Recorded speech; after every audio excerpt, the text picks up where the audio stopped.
Hello students, welcome back to my YouTube channel Class 10th Champion।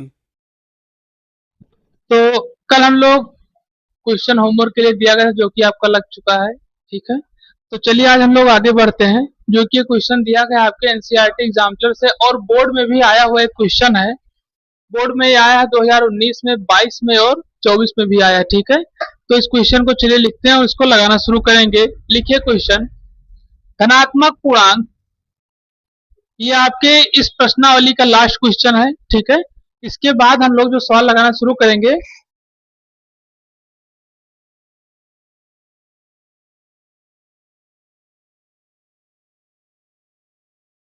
तो यहाँ पर इस क्वेश्चन को हम लोग देखेंगे। इसमें जो कि दिया गया है, धनात्मक सम पूर्णांक 2m के रूप का होता है तथा प्रत्येक धनात्मक विषम पूर्णांक 2m के रूप में होता है। यम का कोई पूर्णांक इस तरीके से हमें देखना है। ठीक है, तो हम लोग इसको क्या करेंगे, देखना शुरू करें कि क्या इस तरीके से होता है कि नहीं होता। ठीक, तो पहले इस पे देखने के लिए हम लोग इस पे कुछ वैल्यू को रखेंगे। ठीक, जैसे अगर यहाँ पे दिया जाए 2m के रूप में अगर इसको रखा भी जाए, तो यहाँ पे हम दो वैल्यू को एक बार में मतलब एक तरीके से लिखना शुरू करेंगे। और इसमें जो प्रयोग करेंगे हम लोग, किसका प्रयोग करेंगे, A equal to B Q plus R का। ठीक है, क्योंकि इसमें पहले आपका दिया गया है 2m और दूसरे में आपको दिया गया है 2m प्लस 1 दिया गया है। ठीक है, तो इसी तरीके से इसका हम लोग क्या करेंगे, प्रयोग करेंगे और देखेंगे कि किस तरीके से ये हल होगा। ठीक है, तो चलिए इसको हम देखते हैं यहाँ पर। तो पहले हम लोग रिमाइंडर को एक तरीके से 0 के रूप में रखेंगे, फिर रिमाइंडर को 1 के रूप में रखेंगे, परिवर्तित करते रहेंगे। जैसे ये दिया गया है a इक्वल टू, तो ये 2m और प्लस 0, यानी कि r की वैल्यू जब 0 रखी जाएगी तो h इक्वल टू 2m के रूप में आएगा। अब अगर हम m की वैल्यू मान लीजिए 1, 2, 3 या कुछ भी रख रहे हैं, तो देखते हैं समपूर्णांक है कि नहीं है। ठीक है, तो a इक्वल टू क्या हो जाएगा, 2 मल्टीप्लाई 1 यानी कि 2, a इक्वल टू 2 मल्टीप्लाई यानी कि 2 कितना हो जाएगा 4, a इक्वल टू 2 मल्टीप्लाई 3 यानी कितना हो जाएगा 6। तो हम देख रहे हैं कि एक तरीके से किस फॉर्म में है, ये सम फॉर्म में है, यानी एक तरीके से सम संख्या के धनात्मक रूप में आ रहा है, मतलब सम संख्या के रूप में है। ठीक, यही स्थिति जब हम यहाँ पर देखेंगे और ये देखा जाएगा इसी फार्मूले को A B Q plus R में, और वैल्यू 1 हो जाएगी। ठीक है, तो जब वैल्यू इसकी 1 हो जाएगी तो ए इक्वल टू 2m प्लस 1। ठीक है, ये वैल्यू आपकी दी गई है पूरी। ठीक, और इसकी वैल्यू आर के रूप में इसको जो रखा जाएगा और प्लस 1 के रूप में रखा जाएगा। ठीक है, प्लस 1 रखा जाएगा हमारा। तो अब हम इसको क्या करेंगे, रखना शुरू करेंगे। तो इसको हम लोग रखेंगे तो ये कितना हो जाएगा, 2 मल्टीप्लाई 1 प्लस 1 प्लस 1। ठीक है, तो इक्वल टू कितना हो जाएगा, ये 2 प्लस 2, तो कितना हो जाएगा ये 4। यही संख्या जो हम रखे रहेंगे यहाँ पर equal to 2 multiply 2 plus 1 plus 2। ठीक है, तो ये कितना हो जाएगा, नहीं रिमाइंडर नहीं बदलेगा, रिमाइंडर आपका एक ही रहेगा यहाँ पर, इसी 1 की वैल्यू बदलेगी। ठीक है, तो ये हो जाएगा ए इक्वल टू कितना हो जाएगा 6। ठीक है, तो यहाँ हम लोग इसको देख पा रहे हैं कि इसकी भी जो संख्या है एक तरीके से दोनों के रूप में, यानी कि 2m प्लस 1 और 2m के रूप में, दोनों में एक तरीके से किस तरीके से आ रही है, सम संख्या के रूप में हमें पता चल रहा है। ठीक है, तो इससे हमें पता चलता है कि एक तरीके से दोनों सम संख्या के रूप में कार्य करेगा। लेकिन अगर इसी को हम एक दूसरे फॉर्म में देखा जाए, सिर्फ डायरेक्ट हम इसको देखें, डायरेक्ट एम की वैल्यू अगर हम लोग रखते हैं यहाँ पर ए इक्वल टू 2m प्लस 1 पर, ठीक है, एम की वैल्यू रखेंगे तो ये 2 मल्टीप्लाई 1 प्लस 1 1 हो जाएगा और इक्वल टू कितना हो जाएगा 3। यही अगर रखेंगे 2m 2 प्लस 1 रखेंगे तो कितना हो जाएगा 5। तो इससे हमें पता चलता है कि अगर वैल्यू डायरेक्ट रखी जाएगी एम पर, ठीक है, तो विषम संख्याओं को हमें प्राप्त करेंगे। लेकिन अगर एक तरीके से ये यूक्लिड विभाजन थ्योरम के रूप में रखा जाएगा तो हमें सम संख्या प्राप्त होगी दोनों से ही। ठीक है, ये इसमें बताया गया है।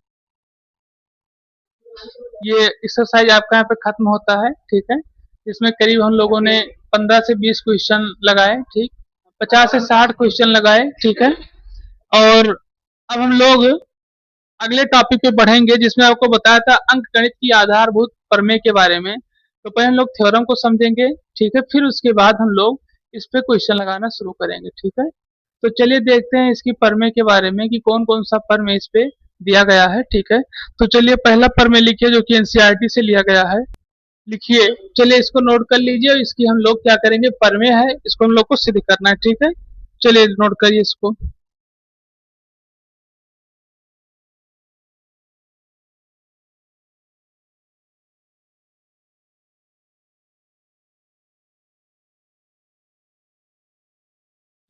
तो हम लोग इसको समझेंगे यहाँ पर, ठीक है। क्या बताया जाता है यहाँ पर, यहाँ दिया गया है कि a एक धनात्मक पूर्णांक तथा p अभाज्य संख्या इस प्रकार है कि p a स्क्वायर को विभाजित करता है तथा p a को विभाजित करेगा।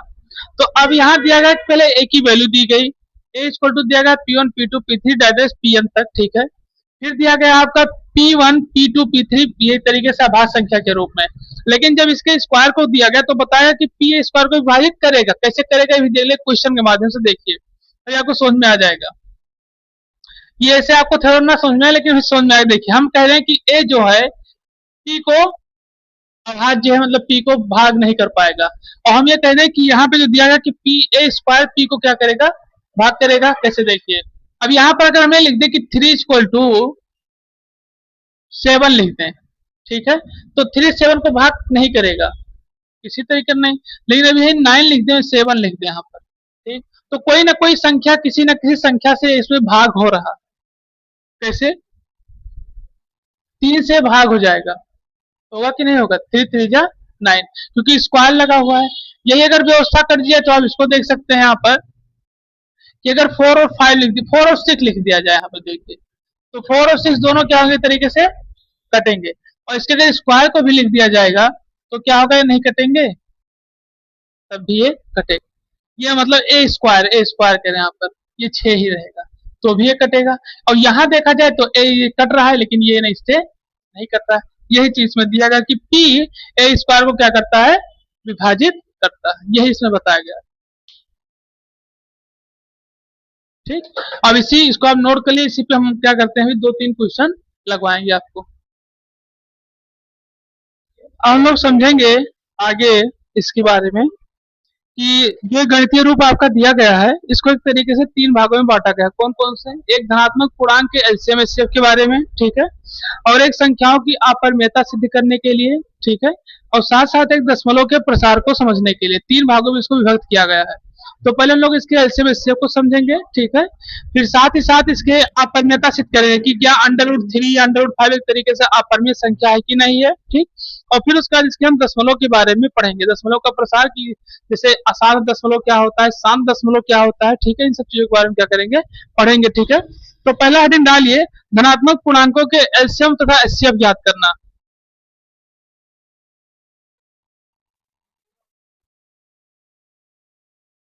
धनात्मक पूर्णांकों के एलसीएम तथा एचसीएफ ज्ञात करना।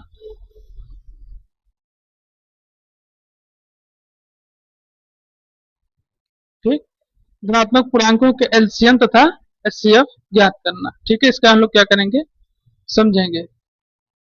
तो एलसीएम और एचसीएफ आप लोग जहां तक लगता है 6, 7, 8 और 9, 10 में पढ़े होंगे जरूर, ठीक। तो यहाँ पर कुछ हम इसी तरीके से तो क्या करेंगे, समझेंगे और जानेंगे कि किस तरीके से इसके गुणनखंड के माध्यम से हम लोग एलसीएम को निकाल, ठीक है। चलिए देखते हैं इसको, एलसीएम या फिर एचसीएफ को। चलिए तो हम लोग जानेंगे एलसीएम और एचसीएफ के बारे में। तो एक होता है आपका एलसीएम और एक होता है एचसीएफ, ठीक है। एलसीएम का फुल फॉर्म क्या होता है, हाँ ठीक है, लीस्ट कॉमन मल्टीपल होता है, ठीक है, और उसी तरीके से जो एचसीएफ होता है इसको क्या कहता है, हाईएस्ट कॉमन फैक्टर, ठीक है। तो ये होता है इसका फॉर्म, वो फुल फॉर्म, ठीक, चाहे लिख लीजिए, नहीं याद हो तो कोई बात नहीं। तो अब हम लोग कुछ संख्याओं का निकालना शुरू करेंगे यहाँ पर, ठीक है, हम यहाँ आपको दे रहे हैं, जैसे दिया गया है कि 24 और 26 का एलसीएफ निकालिए, एचसीएफ निकालिए, ठीक है। तो चलिए निकालना शुरू करिए, बताइए इसके बारे में, ठीक है। तो इसका एचसीएफ कितना आएगा, 2, ठीक है। अब इसी तरीके से हम लोग और सारे क्वेश्चनों का क्या करेंगे, एचसीएफ निकालना शुरू करेंगे, उसको क्या करेंगे, समझेंगे। इस 2 से क्या हो जाएगा तरीके से पूर्णतः विभाजित हो जाएगा, ठीक है। तो यही इसमें क्या किया जाता है, बताया जाता है, ये होगा एचसीएफ। अब हम लोग इसी तरीके से एलसीएम को भी समझेंगे, ठीक।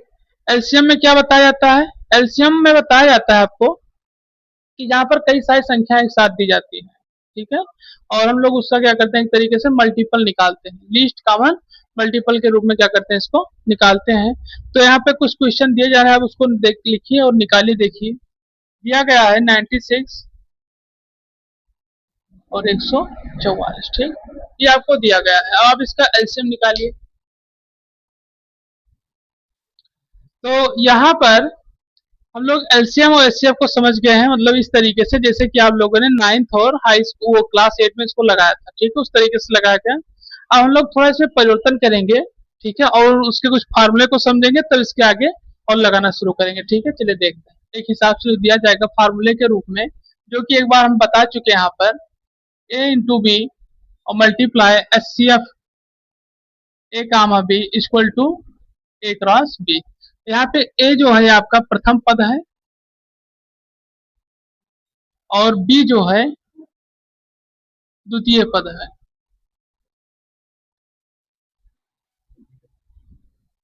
ठीक, ये चीज इसमें बताया जाता है।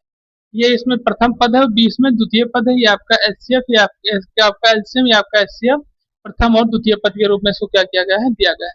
अब इस फार्मूले पर हम लोग क्या करेंगे, अगले दिन सवाल लगाएंगे।